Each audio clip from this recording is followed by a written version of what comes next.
My daughter forced me to sell my house for her wedding, but I had a backup plan she never expected. I am Geraldine, 58 years old, a retired elementary school teacher after dedicating 30 years to shaping young minds. My house is my biggest asset and lifelong dream. My daughter, Amanda, 28, just got engaged to Justin from a wealthy family. She shocked me with her demand to sell my house to fund her lavish Santorini wedding. Little did she know I had a backup plan she never anticipated. If you are watching this video, please hit like, subscribe, and let me know in the comments where you are watching from. This story might just save someone from making the same mistakes I did as a mother. Life has never been easy for me. I became a single mother when Amanda was just 3 years old, after my husband Thomas died unexpectedly from a heart attack. The shock of losing him so young at 32 nearly broke me, but I had our beautiful daughter to think about. I had to be both mother and father to her, which meant making countless sacrifices along the way. In those early days, I was barely keeping us afloat. Teaching at an elementary school provided stability, but not much financial comfort. I took on tutoring jobs after school hours and worked weekends at a local bookstore just to make ends meet. Every extra dollar went straight into our household expenses or Amanda's college fund. There was never money for luxuries or vacations, but we managed. Our small suburban home outside Seattle was modest, but it was ours. Well, the bank owned most of it initially, but I made those mortgage payments religiously for 25 years until I finally owned it outright. That house represented everything to me: security, accomplishment, and the tangible proof that I could provide for my child, despite overwhelming odds. I tried my best to give Amanda a normal childhood. Without a father figure, I worried constantly about her emotional development. Perhaps that worry translated into overindulgence. When she cried for the latest toys her friends had, I would work extra hours to buy them. When she wanted brand name clothes in middle school, I cut corners on my own needs to provide them. Looking back, I see how these small decisions accumulated over time, shaping her expectations and sense of entitlement. By high school, Amanda had developed expensive tastes and a concerning lack of appreciation for money. She assumed new clothes each season were a right, not a privilege. When she wrecked her first car, a used Honda I had saved 3 years to afford, she seemed more annoyed about having to drive something old than grateful for having transportation at all. College was the biggest financial stretch. I had saved nearly $50,000 for her education, thinking it would cover most of a state school. But Amanda insisted on attending an expensive private university in California, claiming all her friends were going to prestigious schools. The savings covered barely 2 years of tuition. I ended up taking a second mortgage on the house to fund the remainder, postponing my retirement by 5 years. After graduating with a marketing degree, Amanda landed a job at a glossy advertising agency in downtown Seattle. Her starting salary was higher than what I made after 25 years of teaching. I was proud of her success, but noticed she rarely came home to visit. Our conversations became increasingly superficial, centered around her glamorous work events, expensive restaurant meals, and exclusive gym membership. She seemed embarrassed by my modest lifestyle. Then she met Justin Blackwell, the son of a local real estate developer. Their relationship moved quickly, with Amanda diving headfirst into his world of country club memberships and weekend trips to wine country. When she did call, it was usually to ask for money for unexpected expenses or to make comments about how I should update my home if I ever wanted to sell it. My relationship with my daughter had transformed into something I barely recognized. The little girl who once sat on my lap while I read bedtime stories had become a stranger who measured worth by price tags. Still, she was my only child, my heart. I told myself phase would pass once she matured and faced real adult responsibilities. My home became my sanctuary as I approached retirement. The garden I had cultivated over decades bloomed with perennials that returned faithfully each spring. The kitchen where I had taught Amanda to bake cookies still held the marks on the wall, tracking her height through childhood. The spare bedroom I had converted into an art studio was my pride and joy. Finally, a space to explore the painting talent I had set aside while raising my daughter. My retirement dreams were modest but meaningful. I wanted to travel to Italy to see the art I had taught about for decades. I planned to volunteer at the community centre teaching art to underprivileged kids. I looked forward to quiet mornings with coffee in my garden and afternoons at my easel. After a lifetime of service to others, I was finally allowing myself to envision a future centred around my own passions. The call from Amanda came on a Tuesday evening as I was washing dinner dishes. Her voice bubbled with excitement as she announced her engagement to Justin. They had been dating for just over a year, but she was certain he was the one. I congratulated her, sincerely, genuinely happy that she had found love. Then she asked if they could come over that weekend to discuss something important. Something in her tone made me uneasy, but I pushed the feeling aside. My daughter was engaged, and that was cause for celebration. Amanda's silver BMW pulled into my driveway at precisely noon that Saturday. From my kitchen window, I watched her emerge in designer sunglasses and a white linen outfit that probably cost more than my monthly pension. Justin followed in khaki pants and a blue button-down shirt that screamed old money. I wiped my hands on a dish towel and went to greet them with genuine excitement, despite my growing apprehension. "Mum!" Amanda air-kissed both my cheeks, careful not to actually make contact. "The house looks quaint as ever." I recognised the subtle criticism, but chose to ignore it. Come in, I made lunch for us." Justin shook my hand firmly. "Thank you for having us, Mrs. Williams. It's nice to see you again." His politeness seemed sincere, though I noticed his eyes scanning my modest living room with its dated furniture and family photos. "Please, I've told you to call me Geraldine," I replied warmly, leading them to the dining room, where I'd prepared a special lunch of homemade quiche and fresh salad. As we settled at the table, Amanda immediately launched into wedding plans, barely touching her food. "We found the most incredible venue in Santorini. It's this exclusive resort overlooking the caldera with white buildings and that famous blue water in the background. All the photos will be absolutely stunning." "Santorini in Greece?" I asked, trying to keep the surprise from my voice. "That sounds very expensive, honey." Amanda waved her hand dismissively. "It's our wedding, Mum. The one day in our lives when we're supposed to have everything perfect. We're planning for about 200 guests," Justin added. "Flying everyone out will be a logistical challenge, but Amanda has her heart set on it." I nearly choked on my water. 200 people to Greece who will pay for all of that. Amanda's expression tightened slightly. "That's actually what we wanted to discuss with you. Justin's parents are handling the honeymoon, 2 weeks in the Maldives at an underwater resort, so we thought maybe you could cover the wedding costs." The casual way she proposed this made my stomach sink. "Amanda, sweetheart, I'm on a fixed income now. I don't have that kind of money available." She glanced around the room, her gaze calculating. "But you have this house.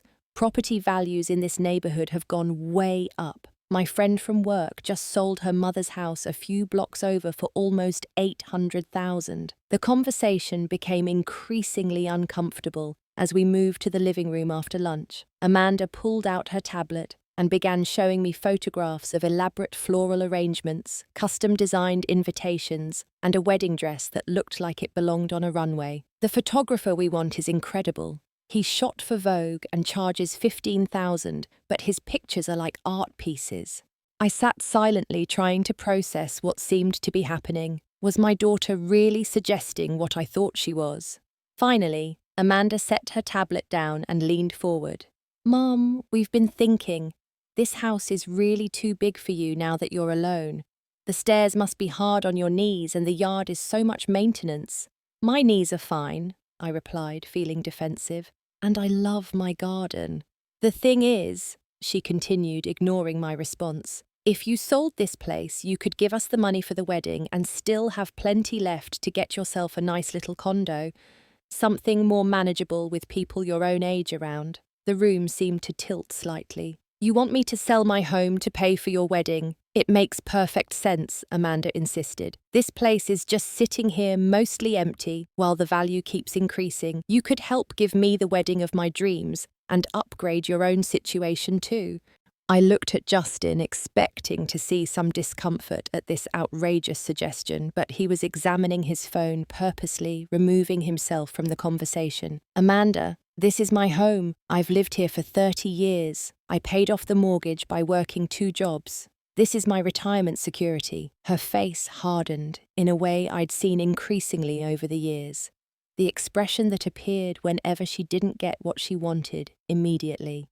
Mom, Justin's parents are contributing so much to our future. They're giving us the honeymoon and helping with the down payment on a house after we're married. It's only fair that you contribute something significant too. I was planning to help with the wedding, I explained. I have some savings I can offer, maybe $10,000. Amanda actually laughed. 10,000. The flowers alone will cost more than that. The conversation deteriorated rapidly. Amanda's voice grew louder as she accused me of never supporting her dreams of being selfish and uncaring. If Dad was still alive, he would want me to have this wedding. He would understand how important this is. The mention of Thomas, used as emotional manipulation, was the final straw. Your father would be ashamed of how you're behaving right now, I said quietly. Amanda stood up abruptly. Well, you have a choice to make. Either you sell this house and help me have the wedding I deserve, or don't bother coming to it at all. She stormed out, Justin trailing awkwardly behind her after mumbling a quick, "Sorry about this." I sat alone in my living room, listening to the BMW's engine roar as they pulled away.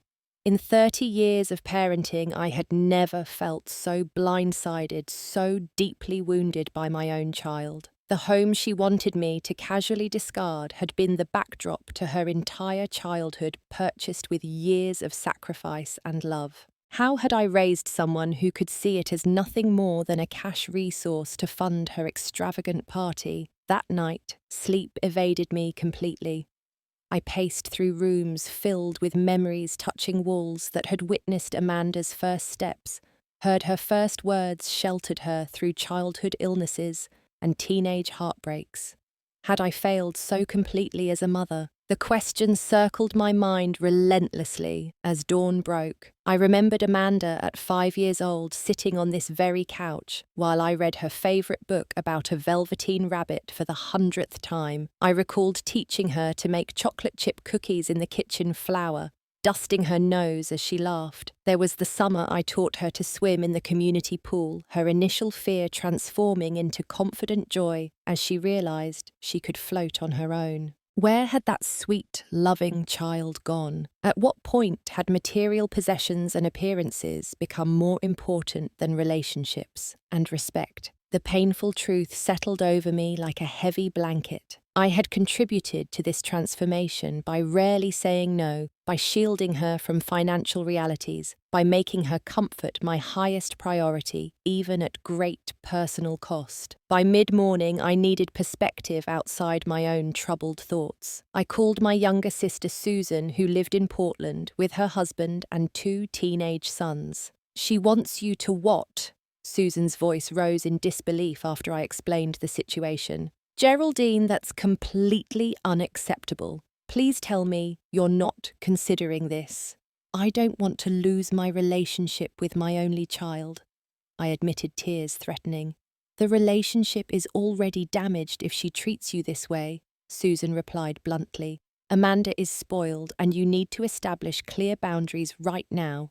If you give in to this demand, it will never end. Next, she'll expect you to fund her first house pay for her children's education, finance her vacations." Susan's straightforward assessment stung, but I recognized the truth in her words. The next day, I met my friend Marie for coffee. We had taught together for 30 years, and she knew Amanda since birth. Her perspective was equally direct. Geraldine, you worked your entire adult life to secure that home. It's not just a house. It's your financial security for the next 20 or 30 years. Would you really sacrifice that for a one-day party? But what if Amanda cuts me off completely? I asked, voicing my deepest fear. Marie reached across the table and squeezed my hand. If your relationship with your daughter hinges on you bankrupting yourself to fund her extravagance, then that relationship needs serious reevaluation. Do not sacrifice your future for her temporary wants. I also consulted David Thompson, a friend who practiced family law. He provided practical information about the real estate market and my financial position that surprised me. Your home has appreciated significantly, Geraldine. Given the location and current market, you're looking at around $850,000 if you sold. That's substantial equity you've built. I had no idea, I admitted, which is precisely why you shouldn't make hasty decisions based on emotional pressure. This house is your largest asset. Any decision about it should be made based on your financial security, not someone else's wedding demands. Throughout this period, Amanda bombarded me with texts and calls, alternating between emotional manipulation, "I always dreamed you'd be part of my special day," and thinly veiled threats. Justin's mother says she understands if you can't afford to contribute like real family would.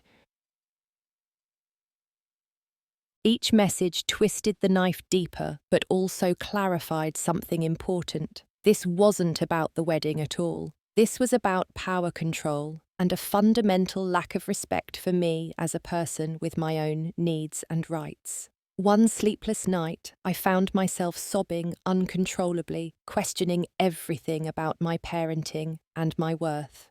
The next morning, I made an appointment with a therapist specializing in family relationships. Dr. Hansen listened patiently to my story before offering her perspective. What you're describing is a common dynamic when boundaries haven't been firmly established. Your daughter is testing how far she can push, and your response now will set the tone for your relationship moving forward. I feel like a terrible mother, I confessed. A terrible mother wouldn't be this concerned about her relationship with her daughter, she countered. Good parenting sometimes means making unpopular decisions that benefit our children's character development rather than their immediate happiness. As these conversations clarified my thinking, a plan began to form, one that would protect my interests while offering a reasonable compromise. Amanda wouldn't like it, but perhaps it would serve as a necessary wake-up call. 2 weeks after Amanda's shocking demand, I called her with my response. "I've been thinking about what you said, and I'm willing to consider selling the house," I told her, choosing my words carefully. Her immediate squeal of delight confirmed my suspicions about her priorities. She didn't even ask how I felt about leaving my home of 30 years. "That's amazing, Mom, I knew you'd come around. We need to move quickly, though. The venue in Santorini requires a 30% deposit to hold our date." "I need to explore my options first," I replied calmly. "I've scheduled a meeting with a real estate agent to understand the market better." Laura Peterson, a respected agent in my neighbourhood, came highly recommended by several retired teachers. She walked through my home with an appraising eye, noting the updated kitchen I had saved for years to renovate, and the well-maintained hardwood floors underneath my worn carpets. "The market is extremely hot right now, Geraldine. Your location near good schools and the park makes this especially valuable. With some minor cosmetic updates, I believe we could list at $875,000 and expect multiple offers." The figure momentarily took my breath away. When Thomas and I had purchased this home in the early 1990s, we paid just $220,000. "If I sold, what are my options for a new place?" I asked. Laura's expression grew more serious. "That's the challenge in this market. Condos in good areas are going for $450,000 to $600,000.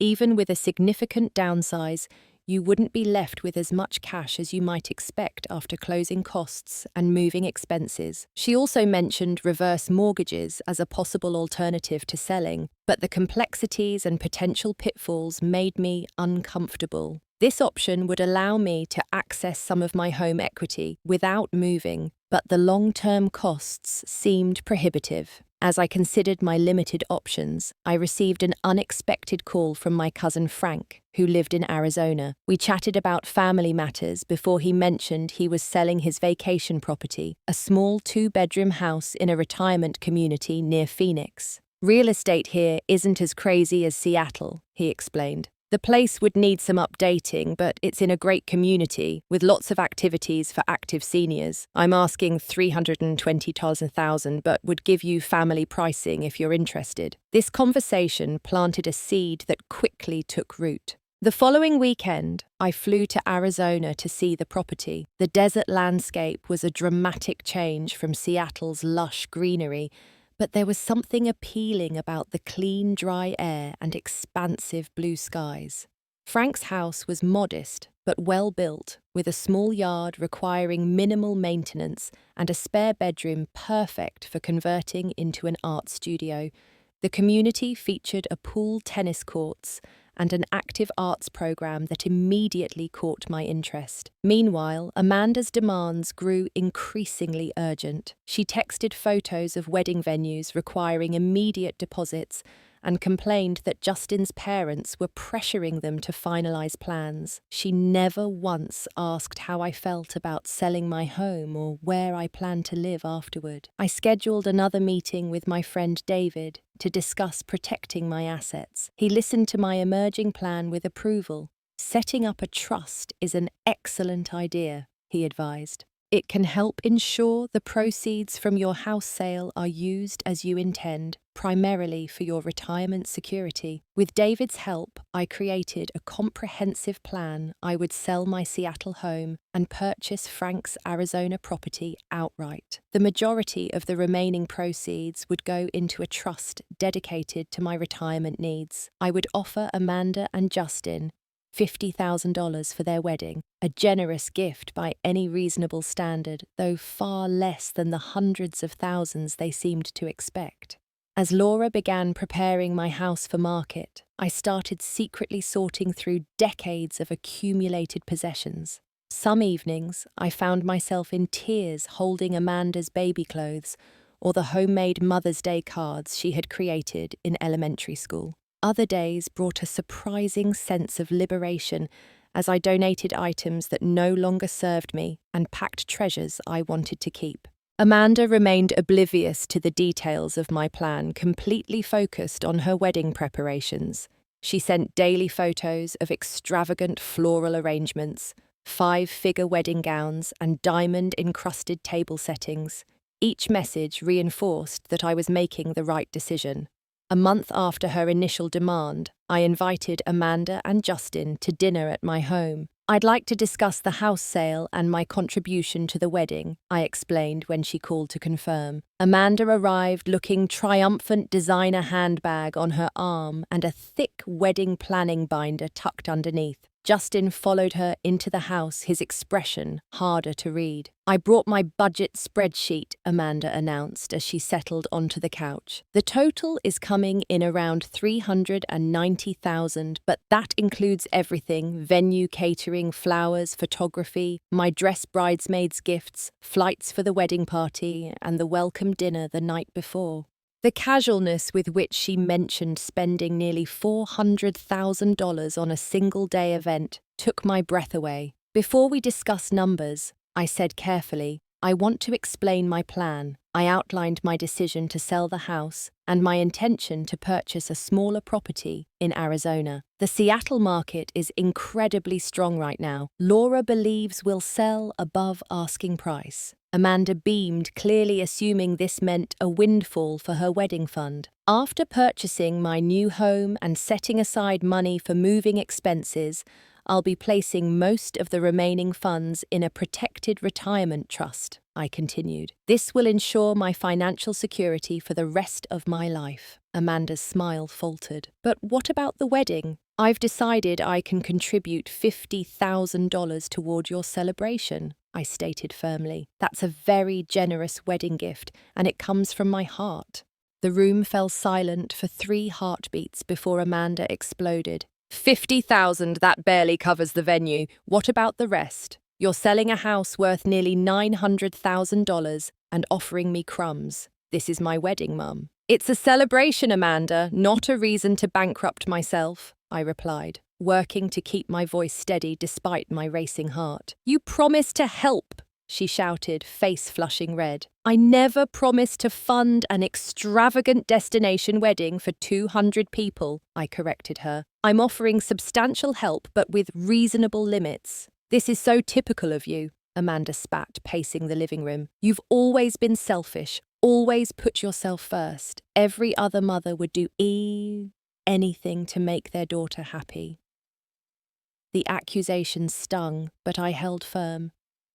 I've spent my entire life putting your needs before my own. I worked multiple jobs to provide for you. I postponed my retirement to pay for your college education. I've supported you in countless ways, but I won't jeopardize my financial security for a single-day event, no matter how special. Amanda turned to Justin, clearly expecting him to back her up. To my surprise, and apparently hers, he shifted uncomfortably and then spoke up. Amanda, I think 50,000 is actually really generous. Maybe we should consider scaling back our plans. Her jaw dropped. Whose side are you on? There shouldn't be sides, he replied quietly. This is about being reasonable. Your parents are covering the honeymoon, she countered. A 5-star resort in the Maldives isn't exactly budget-friendly. Justin looked embarrassed. About that, my parents aren't as well off as you seem to think. The honeymoon is just them letting us use their timeshare week, and they're not helping with a house down payment either. I tried to tell you, but you never wanted to hear it. This revelation seemed to further enrage Amanda, who turned her fury back toward me.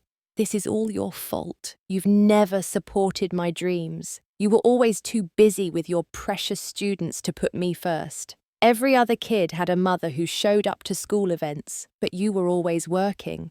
I worked to put food on our table and a roof over our heads. I reminded her, hurt by this distortion of reality. I had rarely missed an important event in her childhood, despite my demanding schedule. I wish Dad hadn't died, she lashed out, delivering the cruelest blow yet. He would have understood. He would have helped me have the wedding I deserve. I felt as though she had physically slapped me. Thomas had been gone for 25 years, but the pain of losing him remained a quiet ache that never fully disappeared. To have his memory weaponized against me by our daughter was almost unbearable. Your father would be deeply disappointed in your behavior right now, I said quietly, fighting tears. He valued family gratitude and reasonable expectations, not excess and entitlement. You have no idea what he would have wanted, Amanda shouted, grabbing her purse and wedding binder. If you're only offering 50,000, then don't bother coming to the wedding at all. I don't want you there if this is how little you care about my happiness. She stormed toward the door, pausing only to add, sell your precious house and enjoy your retirement in Arizona. I don't need you in my life if this is all the support you're willing to give. The door slammed behind her with such force that a family photo fell from the wall, its frame cracking on impact. A fitting metaphor for what had just transpired. Justin lingered awkwardly in my living room. I'm so sorry, Geraldine. I never thought she would react this way. This whole wedding thing has gotten completely out of hand. Are you going after her? I asked, still stunned by the interaction. He hesitated. I will in a minute, but first I wanted to say that I think you're being more than fair. To be honest, this entire wedding plan has made me question our relationship. The Amanda I fell in love with wasn't this materialistic and demanding. After he left, I sat alone in my quiet living room, tears streaming down my face. The pain was excruciating, but underneath it lay a surprising sense of relief. For the first time in decades, I had stood firm in protecting my own interests rather than sacrificing everything for my daughter. The cost had been terribly high, possibly our relationship, but I knew with absolute certainty that I had made the right choice. 2 weeks passed without a word from Amanda. No calls, no texts, not even angry messages. The silence was deafening but also clarifying.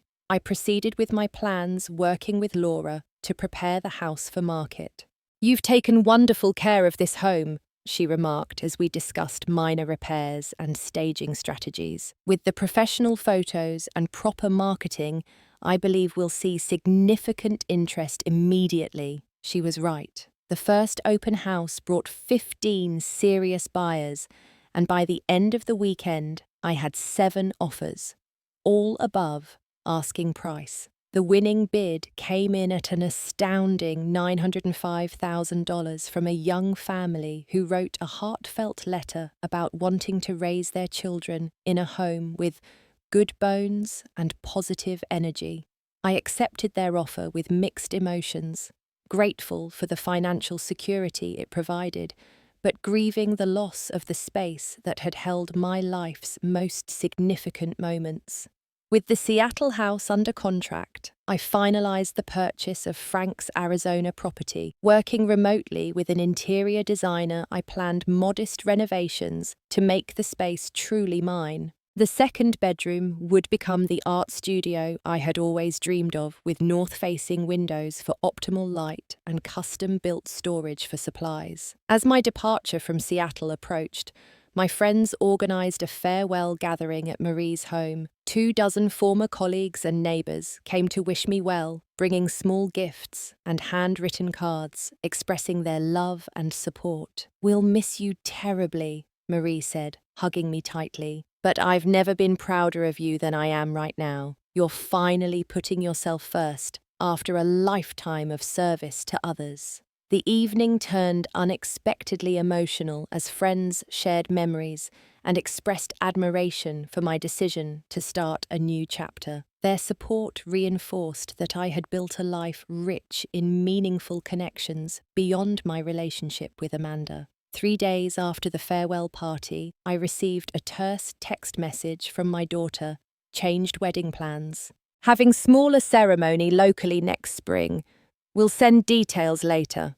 No apology, no acknowledgement of her behaviour, but at least a small opening. I responded simply, "Thank you for letting me know. My offer of financial help still stands." The next day, Justin called. His voice sounded tired but resolved. "I wanted to update you properly since Amanda's message was so brief," he explained. "We've cancelled the Santorini plans. We're looking at venues in the Seattle area instead, with a guest list of about 50 people rather than 200. "That sounds lovely," I replied sincerely. "More intimate and meaningful." "It will be," he agreed. "Also, I thought you should know we're in couples counselling. The wedding argument brought up some significant issues we need to address before getting married." I felt a surprising surge of respect for this young man, who had the courage to address problems rather than ignore them. "That's a wise decision, Justin. I wish you both well with that process. There's one more thing," he added hesitantly. "Amanda doesn't know I'm calling.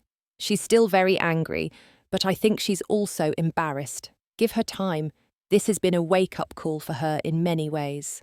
After we disconnected, I felt the first glimmer of hope that my relationship with my daughter might eventually heal. The move to Arizona happened quickly. The Seattle house closed escrow, and I said a private goodbye to the space that had sheltered my life for 3 decades. Standing in the empty living room one last time, I whispered gratitude to the walls that had witnessed my journey from young mother to independent retiree. My first week in Arizona felt surreal. The desert landscape was so different from Seattle's lushness, and the summer heat was intense despite my home's excellent air conditioning.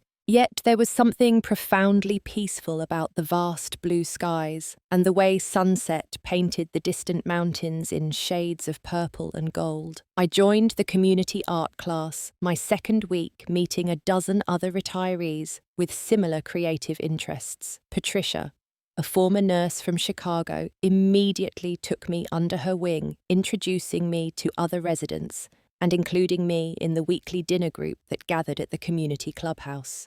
"Moving cross-country is brave," she commented during one of our painting sessions. "Most people stay put, even when they're unhappy, just because change is scary." "It wasn't entirely by choice," I admitted, sharing a condensed version of the situation with Amanda. Patricia nodded knowingly. "My son didn't speak to me for 2 years after I refused to bail out his failing business. Best thing I ever did for him, though he couldn't see it at the time. Now he runs a successful company without financial help from Mum, and our relationship is stronger than ever." Her story offered hope that time might heal the rift with Amanda as well.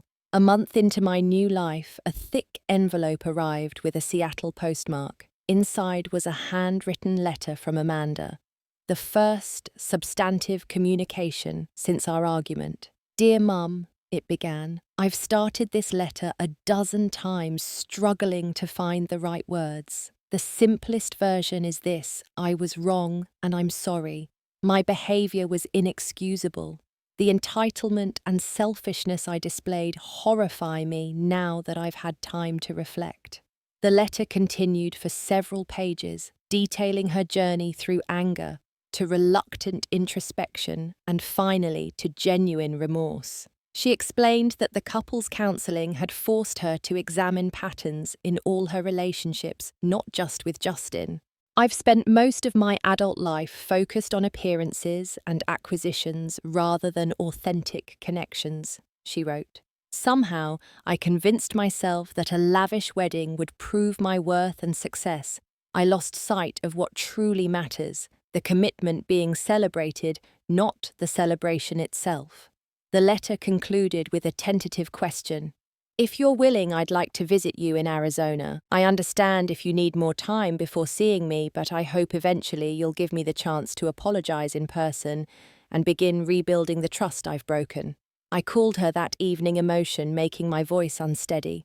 We spoke for over an hour, the conversation awkward at times, but gradually warming as we navigated this new, more honest territory between us. By the end, we had arranged for her to visit the following month. When Amanda arrived at Phoenix Airport, I barely recognized her.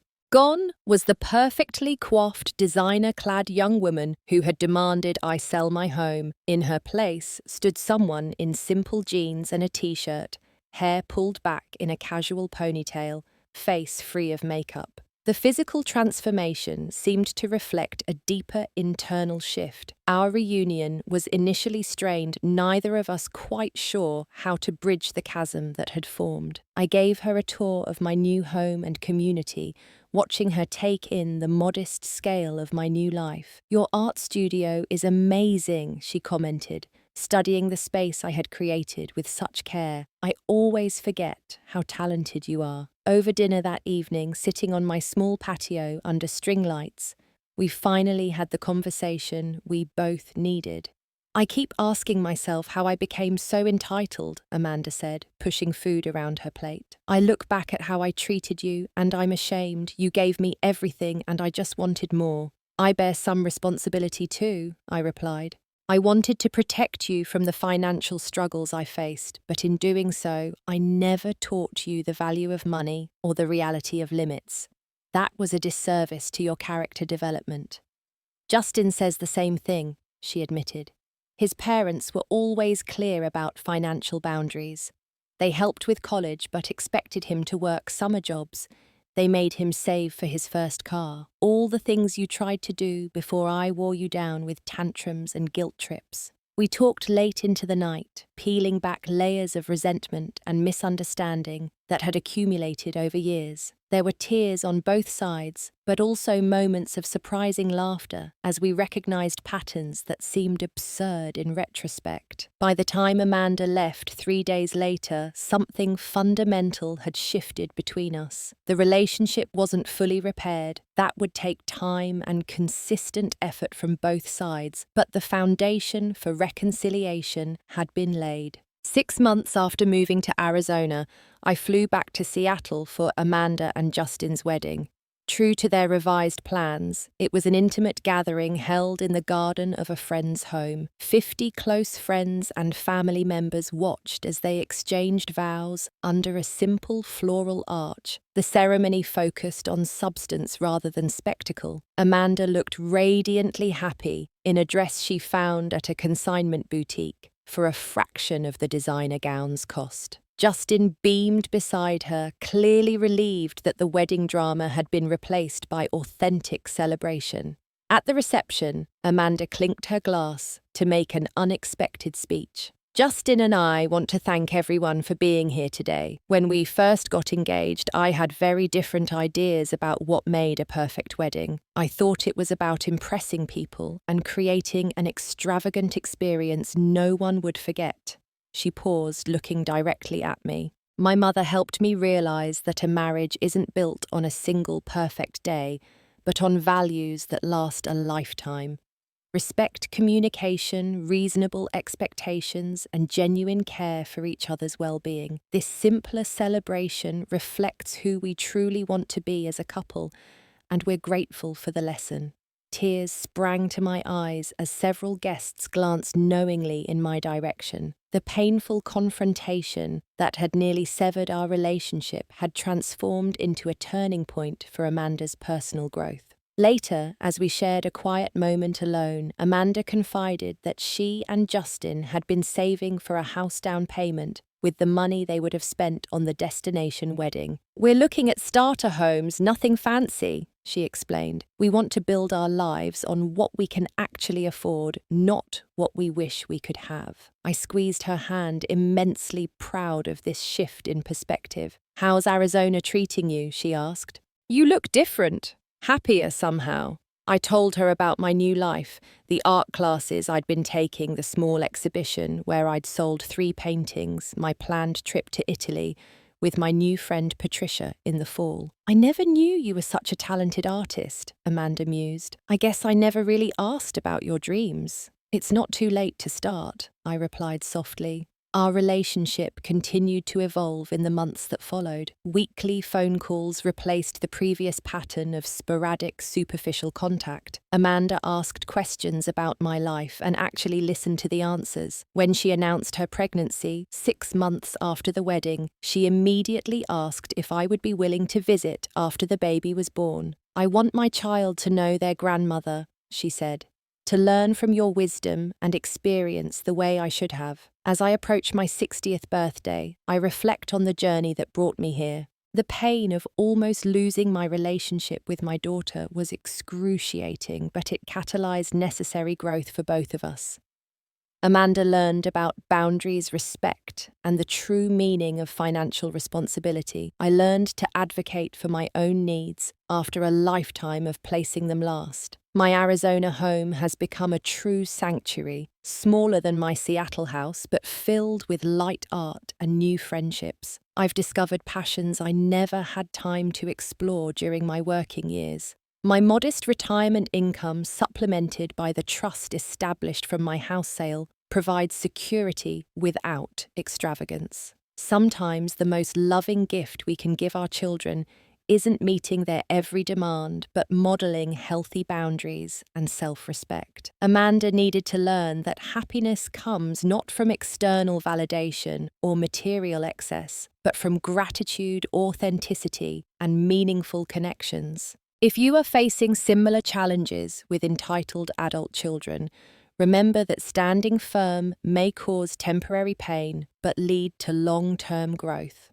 Sometimes saying no is the most loving response, even when it breaks your heart in the moment. Have you ever had to make a difficult choice between your financial security and a loved one's expectations? Share your experience in the comments below. And if this story resonated with you, please like, subscribe, and share it with someone who might need to hear it. Thank you for listening to my journey, and I wish you courage and clarity in navigating your own family relationship.